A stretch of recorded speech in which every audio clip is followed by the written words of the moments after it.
Hello বন্ধুরা, কেমন আছেন? আশা করি ভালো আছেন বন্ধুরা।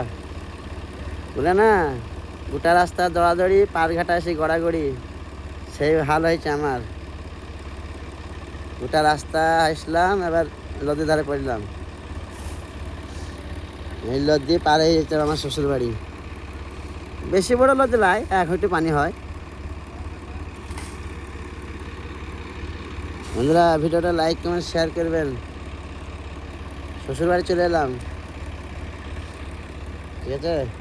ভিডিওটা লাইক কমেন্ট শেয়ার করে পাশে থাকবেন, প্রতিবন্ধী মানুষের পাশে থাকবেন।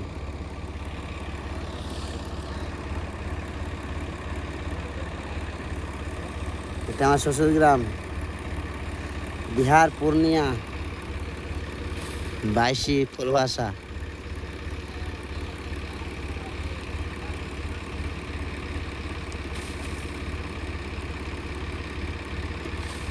ছোট কত বড় নৌকা দেখছো তো বন্ধুরা, কত বড় নৌকা দেখছো তো।